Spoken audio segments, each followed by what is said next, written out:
Thanks, Ben, and welcome to BBC London.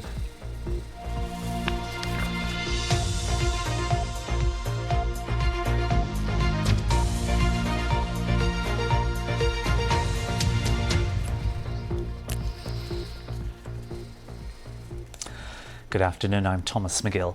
The Metropolitan Police says the strip search of a 15-year-old black girl known as Child Q at her school in Hackney has been a catalyst for change after the case damaged trust in policing among London's black communities. The girl had been wrongly accused of carrying cannabis, and yesterday 2 officers were sacked for gross misconduct. A disciplinary panel found the search was disproportionate, inappropriate and humiliating, but also concluded that race was not a factor in how she was treated. Our Home Affairs correspondent Sonia Jessup has been to Hackney to hear how the case has impacted young people there. I thought if it could happen to a girl that is younger than me, imagine what could happen to me. Just to judge someone because they smell of something and just to strip search them without parental consent, it really angered me. And it angered a lot of people within my community as well. I don't think this would have happened to like a white girl from a grammar school, for example. And the way that it makes me think that how do teachers see me? How do teachers see my friends? And could this happen to me? And it made me just feel really scared. So it just made me think, is the police against us or with us? Several told me the case had made them feel less safe and fearful of the police themselves. So now I have to look how I walk, how I dress, just to make sure a police officer doesn't look at me in the wrong way. I feel like a duty to protect my younger brother and to tell him about it. But I think it's sad that we even have to be having conversations about this, because it should be the police that's changing, not us. 18-year-old Prince says he has had a bad experience of being searched and is still upset by the way it was handled. My record is clean and I've never done anything bad to be in the books of like the police or anything. So like the way they treated me, it wasn't really right. And yeah, it made me feel a type of way about it, as if, is it because I'm black? Like, is it because of the way I look? Is it because I've got dreads? Tosin believes police need to work more closely with communities.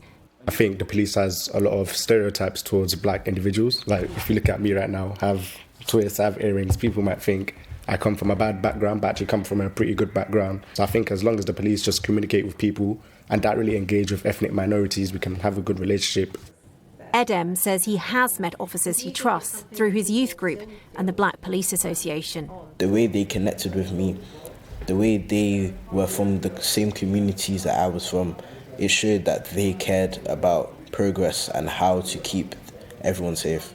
The Met says it's changed its policy on strip searching children and improved training.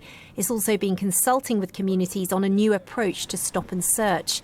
But will it work? Some sessions I went there and the police officers felt like they didn't want to be there, and it felt like it's just another chore they had to do. We can talk to the cows come home, but actually we want to see change happen, and we're just not seeing that happen. Youth worker Paul Anderson says the Met needs to be more open, more transparent and listen to young people who want to feel safe in their community. Sonia Jessup, BBC London. The owner of a popular pub in southeast London says around 70 jobs could go if he's forced to remove the outdoor dining area next to his venue.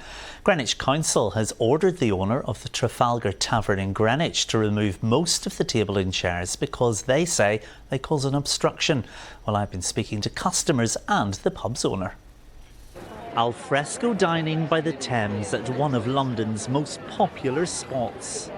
Every Sunday I go to Westminster for Mass and then I come here and they cook my lunch for me. For us, it's always been quite a clean place for us. And it's over the years, it's kind of developed, isn't it? It's got a better.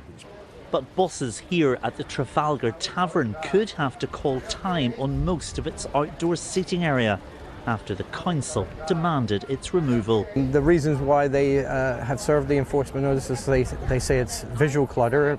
Prevents people from enjoying the view of the river, and it doesn't provide access. Do you accept that perhaps there is, during busy times, a problem here for people who are wanting to use the pathway but not necessarily use the pub?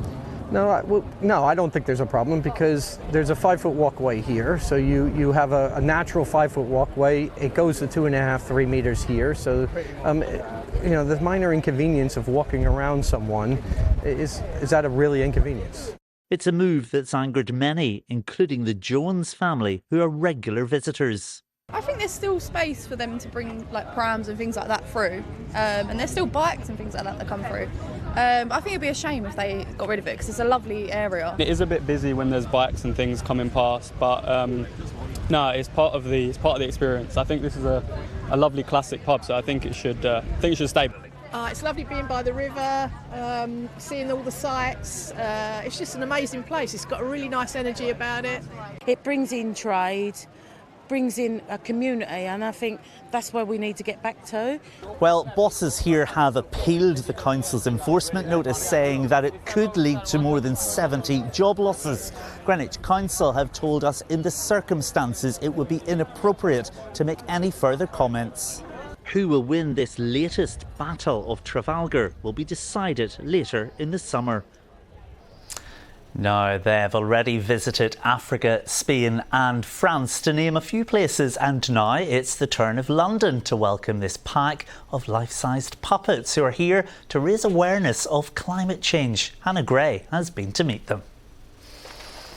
A striking stampede of animal puppets crossing Tower Bridge at dawn. It's an incredibly strange sight designed to startle and surprise and bring the capital's streets to a standstill. The idea behind it is a group of animals suddenly get alarmed. They feel that something innate is wrong with the world, with the system, and they start running because animals feel things way before we do. And as they start running, more and more animals amass and it becomes this mass migration. The herd team began in Congo in April. They're appearing in a number of cities, including London, as they migrate north to the Arctic Circle, a total distance of 20,000 kilometres. This is highlighting that climate change is affecting wildlife too, and all of our habitats. We are in danger of losing so many wild species and so many wild habitats, and we need to take action now. Over 100 puppeteers are carrying around 80 animals made from recyclable materials. Just like real wild animals, they're unpredictable. 1 second they're grazing, the next they're given a command in their earpiece and they start to charge. You burst out and the animals cannot be ignored. The audience stampede with us. Children are always extremely engaged, and I think that's where the heart of the project is. If we can make children care for these animals how we have so quickly, then hopefully the future and the climate crisis will be able to do the work that's necessary. This afternoon, the herds plan to stampede through Soho, and they'll be surprising audiences with more street performances throughout the weekend. Hannah Gray, BBC London. Sir Chris Hoy and his wife, Lady Sarah Hoy, have received the Freedom of the City of London. They've been recognised for their charitable work, including cancer awareness and neonatal care, in addition to Sir Chris's sporting achievements. Congratulations to them. And that takes us nicely to the weather with Kate Kinsella. Good afternoon. The temperature is getting hotter over the weekend, and if we reach 28 Celsius on 3 consecutive days, then that is considered a heat wave, and it is looking likely.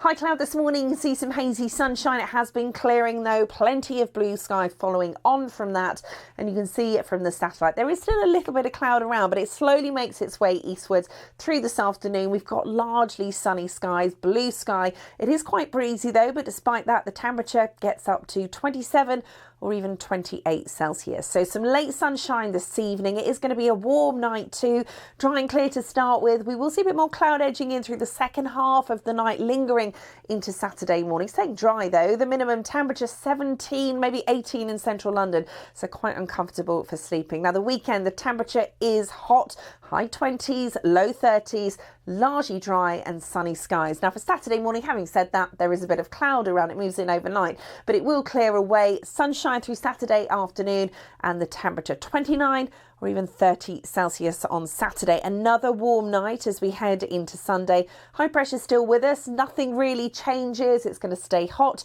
and it's going to stay sunny. Temperatures on Sunday getting up to 32 or even 33 Celsius. Possibly a tropical night Sunday into Monday, where temperatures in central London potentially not dropping below 20. Monday, again, plenty of sunshine and temperatures possibly up at 34 Celsius. And that's it from me. The BBC app has more on all of today's stories, including who will headline next weekend's Pride in London event from Trafalgar Square. For now, let's go back to Ben for the rest of the BBC News at 1. Have a lovely afternoon. Bye-bye.